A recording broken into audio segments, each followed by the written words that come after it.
Baik, Assalamualaikum warahmatullahi wabarakatuh. Alhamdulillah, kembali di kesempatan hari ini kita bersua lagi di Mapel Simkomdik untuk kelas 10 semester 1 KD 3.1, yaitu menerapkan logika dan algoritma komputer. Baik, langsung aja kita mulai perjumpaan kali ini untuk Simkomdik ya, atau simulasi komunikasi digital. Yang pagi ini kita akan bersama-sama untuk belajar untuk KD yang pertama 3.1, yaitu menerapkan logika dan algoritma komputer. Iya, baik muridku semuanya ya, untuk KD-nya yaitu KD 3.1 dan KD 4.1, yaitu menerapkan logika dan algoritma komputer dan menggunakan fungsi-fungsi perintah atau command. Nah, untuk kesempatan pagi ini langsung saja kita akan membahas mengenai logika dan algoritma, yaitu di mana logika itu berasal dari kata atau dari bahasa dari kata logos ya, yang bermakna hasil nalar yang diutarakan dalam kata dan dinyatakan dalam bahasa. Jadi di sini dikatakan logis ya, sebuah kejadian dikatakan logis karena dia memenuhi hukum logika dan juga masuk akal ya. Jadi otak kita, pikiran kita bisa menerima kondisi tersebut atau kejadian tersebut ya. Nah, kemudian untuk logika sendiri itu apa sebenarnya? Ya. Logika kalau menurut untuk penalaran ya, di sini logika identik dengan masuk akal dan penalaran. Nah, untuk penalaran adalah salah satu bentuk pemikiran, dan pemikiran adalah pengetahuan tak langsung yang didasarkan pernyataan langsung pada pemikiran. Nah, kemudian definisinya yaitu ilmu yang memberikan prinsip-prinsip yang harus diikuti agar berpikir valid menurut peraturan yang berlaku. Kemudian dari sini kita bisa ambilkan pelajaran ya, satu pelajaran tentang logika, di mana logika itu bisa menimbulkan kesadaran untuk menggunakan prinsip-prinsip untuk berpikir secara sistematis. Nah, di sini ada beberapa definisi algoritma, ya, yaitu di mana definisi pertama di sini katakan bahwa algoritma adalah urutan langkah-langkah logis penyelesaian masalah yang disusun secara sistematis, Kemudian kata logos sendiri ya, yang berarti sesuai dengan logika kita sebagai manusia ya. Kemudian di sini termnya di mana untuk menjadi sebuah algoritma, urutan langkah yang ditempuh untuk menyelesaikan masalah harus memberikan hasil yang benar. Nah, kita lihat sejarah tentang algoritma sendiri, ya.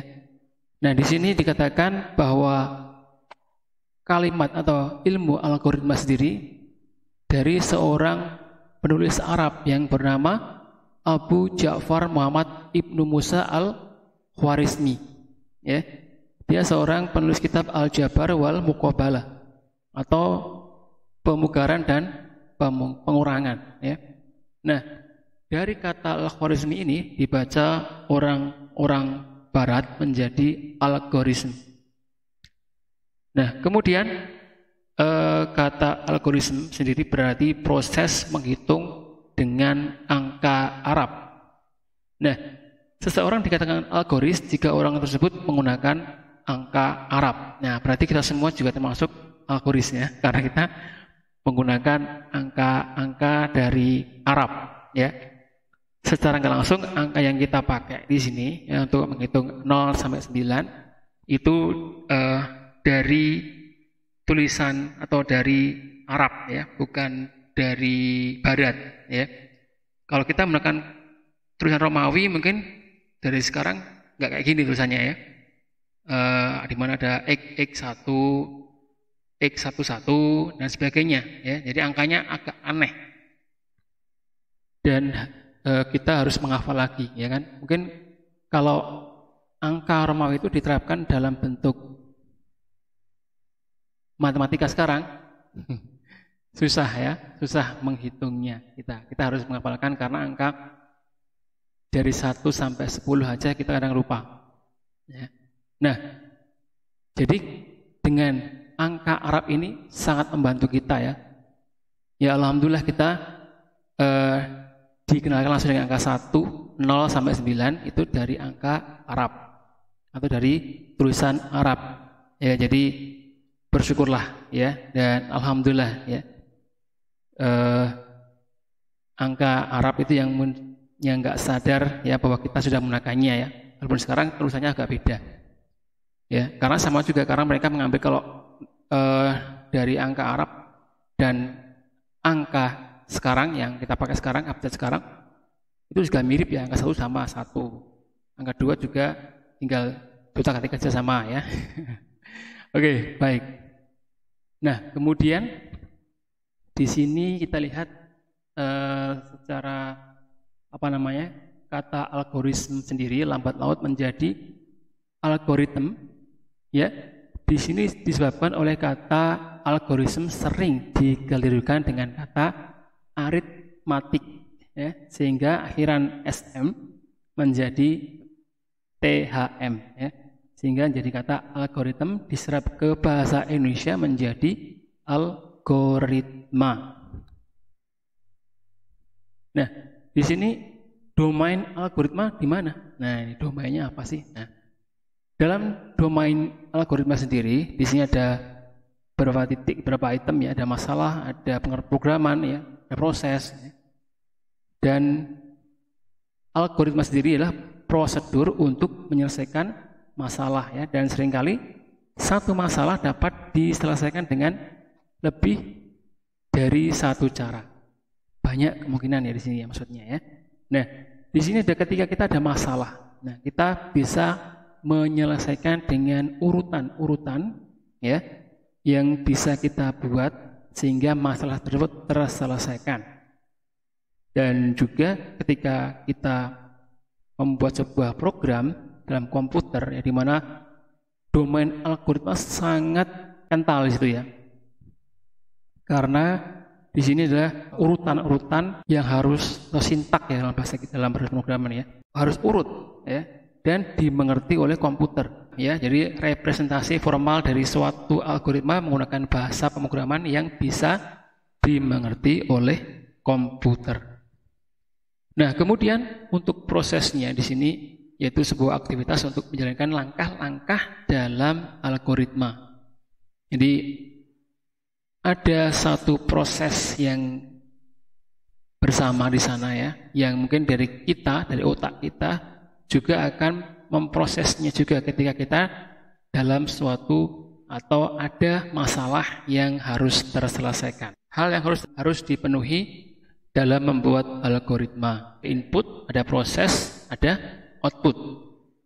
Ya, data yang harus diberikan kepada komputer adalah input. Nah, kemudian dalam proses itu merencanakan program-program terdiri dari sejumlah instruksi yang mengubah input menjadi output yang diinginkan. Dan outputnya adalah informasi yang akan diperoleh dari komputer. Ya, entah itu bentuknya layar atau tampilan screen atau printout dan sebagainya, atau audio dan video. Nah, kemudian contoh, ya kita lihat contoh dari algoritma. Misalkan yang paling simple dan paling bisa kita terima, ya. Contohnya, yaitu ketika ada 2 buah gelas, ya. Di sini ada isinya teh sama kopi. Nah, ini gelas ini akan kita tukar tempatnya. Nah, itu bagaimana cara menukar isi masing-masing gelas tersebut agar bisa pindah dari kopi ke teh, teh ke kopi misalkan ya. Nah, tentu ada urutannya ya. Kita buat algoritmanya. Ada beberapa langkah yang harus kita lakukan. Yang pertama, misalkan kita siapkan tambahan 1 gelas kosong untuk cadangan. Itu yang pertama. Nah, langkah kedua yaitu kita tuangkan gelas yang isinya teh tadi ke gelas cadangan yang telah kita siapkan. Ya. Kemudian langkah ketiganya yaitu gelas kopi kita tuangkan ke dalam gelas teh yang tadinya isi teh. Nah, sekarang kosong karena isinya teh sudah dibuang ke atau dipindah ke gelas yang cadangan ya. Jadi kopi bisa pindah ke teh sekarang. Nah, kemudian langkah keempat ya, tuangkan isi gelas dari gelas cadangan tadi yang isinya teh ke gelas yang isinya awalnya dipakai oleh kopi ya. Nah, ini sekarang sudah berpindah antara kopi dan teh, sudah bisa kita lihat perpindahannya ya kan. Nah, kemudian berikutnya, nah ini ada contoh, kita masuk ke flow chart ya. Nah, di sini flow chart sekumpulan gambar tertentu ya yang menyatakan alur dari suatu program yang akan diterjemahkan ke salah satu bahasa pemrograman. Jadi agar mudah ya dari bahasa kita ke bahasa pemrograman, nah kita perlu satu namanya bagan alir atau flow chart. Contoh flow chartnya. Ya. Kemudian di sini kita lihat juga fungsi-fungsi dari flowchart sendiri, di mana fungsinya pertama ada dokumentasi proses atau bagan alir dapat digunakan untuk mendokumentasikan proses menjadi lebih terorganisasi ya dengan baik. Kemudian petunjuk untuk petunjuk. Nah, maksudnya apa? Di sini runtutan dari yang umum menuju yang khusus atau sebaliknya merupakan petunjuk pemecahan masalah yang digambarkan dengan bagan alir. Nah, terus kemudian yang fungsi ketiga yaitu sebagai untuk pemrograman, di mana flowchart atau bagan alir dapat digunakan untuk menggambarkan garis besar program yang akan dibuat. Nah, bagan alir juga digunakan untuk merancang navigasi penggunaan pada tampilan atau user interface ya, aplikasi yang akan dibuat. Kemudian yang keempat, mengomunikasikan hal-hal yang prosedural. Nah, itu juga bisa kita gunakan bagan alir. Misalkan kita akan daftar di sebuah perguruan tinggi ya kan. Nah, kemudian ada bagan alirnya pertama, kedua, ketiga, dan seterusnya. Itu adalah mungkin untuk menginformasikan hal-hal yang harus ditempuh. Nah, gitu. Ketika kita mendaftar ke sebuah perusahaan atau ke sebuah tempat kuliah ya nanti.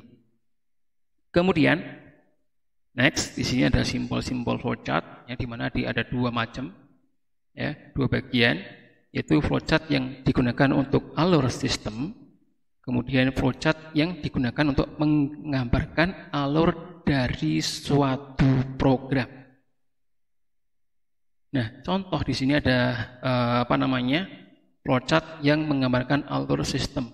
Nah, ada simbol-simbolnya di sini dan juga ada keterangannya. Bisa kalian baca. Di mana bentuknya ini ya, bentuknya kayak card ini ya. Nah, ini namanya card atau sumber data yang berasal dari kartu data ya, atau memori atau apa ya. Nah, kemudian ada gambar seperti bendera ini namanya punch tip ya, di pita punch, ini input juga, di mana menunjukkan mesin pembolong pita itu zaman dulu. Jadi inputnya berupa punch card ya. Kemudian ada gambar berikutnya, itu namanya store data ya. Data storage, penyimpanan dapat berupa hard disk. Nah, sekarang macam-macam ya. Kemudian ada gambar berikutnya sequential access storage ya. Jadi media penyimpanan berupa pita yang dibaca secara sekuensial atau berurutan. Kemudian logo atau simbol berikutnya itu simbol magnetic disk, ya, seperti floppy disk dan sebagainya. Kemudian ada gambar seperti tabung yang horizontal nih ya. Itu dinamakan sebagai direct access storage. Ya. Jadi media penyimpanan data yang dapat dibaca atau disimpan secara acak. Nah, kemudian berikutnya ini gambar display ya, simbol display atau media yang dapat dihasilkan di layar. Kemudian simbol berikutnya adalah dokumen. Ya. Jadi menunjukkan data yang akan dicetak dalam kertas ya. Ini logo simbol flowchart atau flowchart yang menggambarkan alur suatu sistem. Berikutnya kita lihat flowchart yang menggambarkan satu alur program. Nah, ini ada simbolnya, yaitu bisa kalian baca sendiri ya. Ada terminator, ada flow line, ada proses, ada input, output, ada decision, ada preparation, ada subprogram, ada on-page connector, ada off-page connector. Ya. Nah, di sini maksudnya ada terminator itu menunjukkan awal dan akhirnya, di start dan end-nya. Nah, kemudian ada barisnya atau garisnya, ya, flow line-nya. Kemudian adalah kotak itu atau persegi panjang itu simbol proses, di mana dia menunjukkan suatu proses seperti perhitungan aritmatik, kemudian penulisan suatu formula, ya, rumus tadi ya. Nah, kemudian ada input output. Ya, ini untuk data ya, read write data, di mana menunjukkan sesuatu atau sumber data yang akan diproses atau menunjukkan data yang akan dicetak.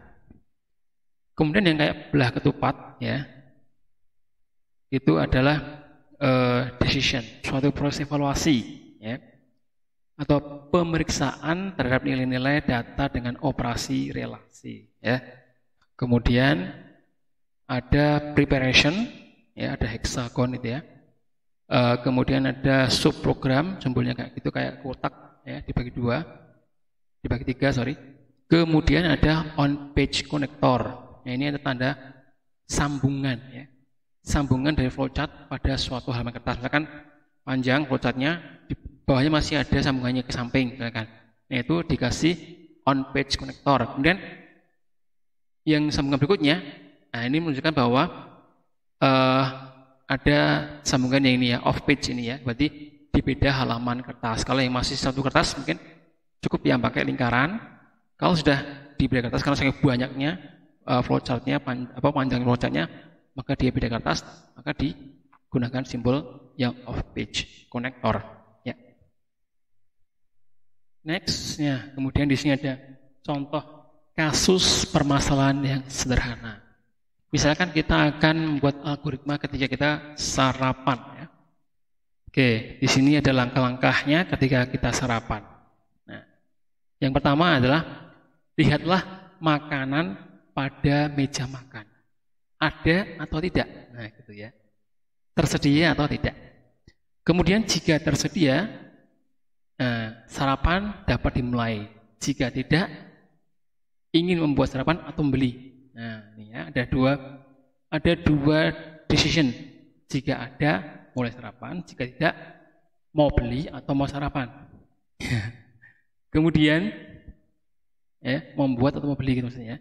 Kemudian yang ketiga, periksalah apakah ketika kita mau membuat, periksa ketika apakah bahan makanan yang dapat dimasak ya, jika kita ingin membuat sarapan. Nah, ketika tadi ya, yang langkah dua itu kan jika ada ya makan, jika tidak mau beli atau mau buat. Nah, ketika mau buat, cek dulu apakah di dapur ada bahan makanan yang bisa kita buat untuk sarapan. Nah, itu ada 3 langkah. Nah, ya, 3 langkah algoritmanya. Nah, kemudian di sini kita lihat bentuk flowchartnya. Nah, kemarin tugasnya saya lihat masih kacau ya. Nah, di sini kalian bisa lihat, bisa cek untuk membuat flowchartnya, yaitu ketika kita tadi algoritma dengan mau sarapan ya tadi ya. Oke, kita lihat. Yang pertama itu kita periksa makanan, ya. Kemudian, nah ini ada percabangan ya, ada decision di sini. Ada sarapan. Nah, mau sarapan, ya. Sarapan ada nggak, gitu ya? Ada atau tidak? Ya. Nah, ketika ada, maka kita langsung sarapan, ya. Nah, ketika tidak ada, nah ini ada percabangan lagi, ya. Mau masak dulu, ya. Jika jawabannya tidak, maka kita beli sarapan.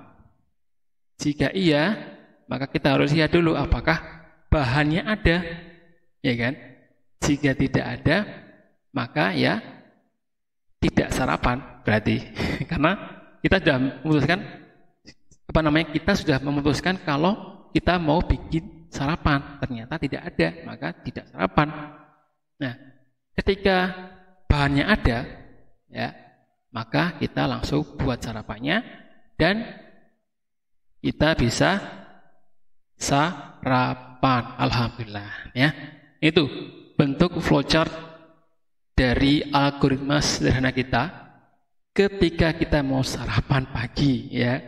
Nah, bisa kalian cek dan lihat ya tugas antum, ya. Apakah seperti itu atau tidak? Oke. Alhamdulillah, ya. Nah, ini saya kira cukup untuk pertemuan kita tentang algoritma, ya, atau tentang menerapkan logika dan algoritma komputer. Dan saya kira cukup dari Bapak. Terima kasih atas kebersamaannya dan atas perhatiannya. Dan jangan lupa like dan subscribe, ya, itu penting dan gratis. Oke, terima kasih. Syukuran saya tutup. Assalamualaikum warahmatullahi wabarakatuh.